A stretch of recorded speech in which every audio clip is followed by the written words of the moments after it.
Hello guys. तो I have completed the first basic fundamental of the physics. Distance displacement के बारे में सब कुछ हमने डिटेल में पढ़ लिया। थोड़ा सा वीडियो को अच्छे से पॉज करके नोट डाउन करने की कोशिश करो, ध्यान से सुनो। साइंस में आपको लॉजिक की ज़रूरत होती है, तो if you are the logic then you are a good kind for science. ध्यान रखना।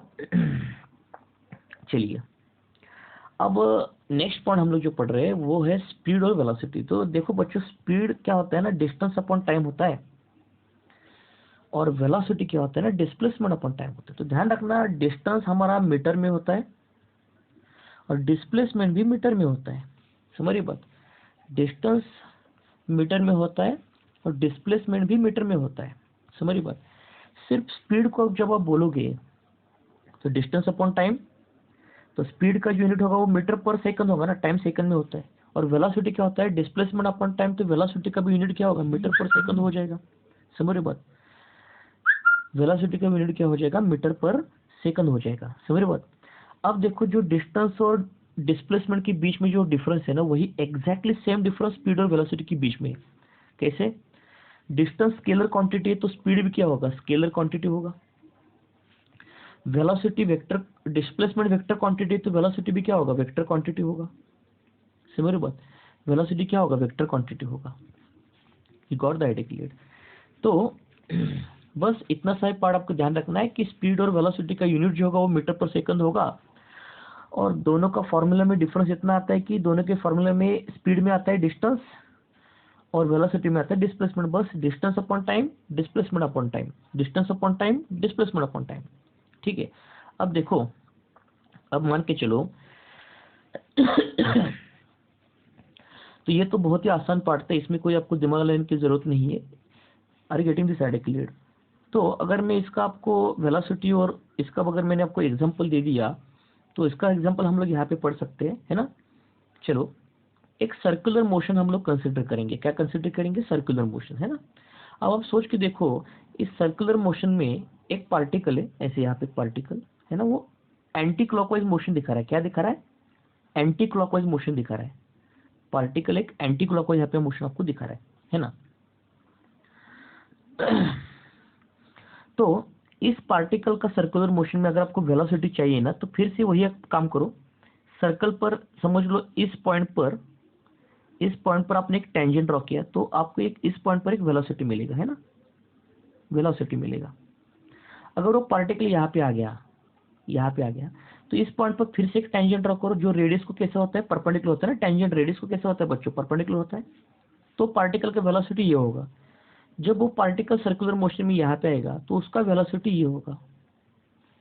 अब पार्टिकल घूम के सर्कुलर मोशन में यहाँ पे आएगा तो उसका वेलोसिटी ये होगा। समझ रहे बात। तो इसका मतलब आप देख रहे हो कि वेलोसिटी को स्पेसिफाई करने के लिए आपको डायरेक्शन की जरूरत लग रही है ना। तो पार्टिकल जब वेलोसिटी बोलोगे तो उसको डायरेक्शन आपको देने की जरूरत है। तो आप यहाँ पे सर्कुलर मोशन में पार्टिकल का अलग अलग डायरेक्शन यहाँ पे देख सकते हो। पार्टिकल का आप अलग अलग यहाँ पे डायरेक्शन देख सकते हो। लेकिन जो बच्चों स्पीड होता है ना, उसको कोई डायरेक्शन नहीं होता। तो अगर मैंने बच्चों इस सर्कुलर मोशन में पार्टिकल का अगर वेलोसिटी बोला 10 मीटर पर सेकंड है, कितना है, 10 मीटर पर सेकंड। तो देखो देखो, स्पीड को कुछ डायरेक्शन नहीं होती, वेलोसिटी को सिर्फ डायरेक्शन होती है ना।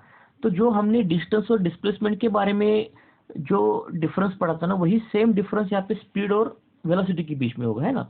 अगर मान के चलो मैंने इसका अगर एक्सप्लेनेशन आपको देने की कोशिश करूंगा, तो उस बच्चे का एग्जांपल है, तो बहुत फेमस एग्जांपल अपने पास है ना। देखो, अभी बच्चा दौड़ रहा है, दौड़ रहा है 5 मीटर पर सेकंड से, 5 मीटर पर सेकंड से पॉइंट नंबर 1 से पॉइंट नंबर 2 की तरफ। लेकिन वो कैसे जा रहा है देखो यहाँ पे, है ना। तो ये वाला हमारा यहाँ पे पॉइंट नंबर 2 हो जाएगा, करेक्ट, पॉइंट नंबर 2 हो जाएगा।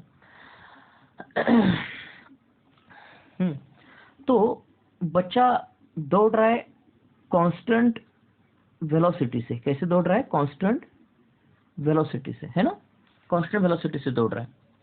यहाँ पे मैं आपको दिखा रहा हूँ। तो तो बच्चा जब पॉइंट नंबर 1 से यहाँ तक आएगा, तब उसका वेलोसिटी पॉइंट नंबर 1 से अगर मान के चलो, मैंने इसको अगर डायग्रामेटिकली दिखाने की कोशिश करूंगा, तो let me correct it, okay, let me correct it. अब बच्चा पॉइंट नंबर 1 से पॉइंट नंबर 2 की तरफ जब आएगा, और समझ लो यहाँ पे आ गया है ना, तो यहाँ पे आने के बाद, इस पॉइंट पर आने के बाद बच्चे का डायरेक्शन चेंज नहीं हो रहा है। इसका मतलब जब तक डायरेक्शन चेंज नहीं होगा तब तक वेलोसिटी और स्पीड क्या होगा, इक्वल होगा। जब तक डायरेक्शन चेंज नहीं होगा तब तक वेलोसिटी और स्पीड इक्वल होगा।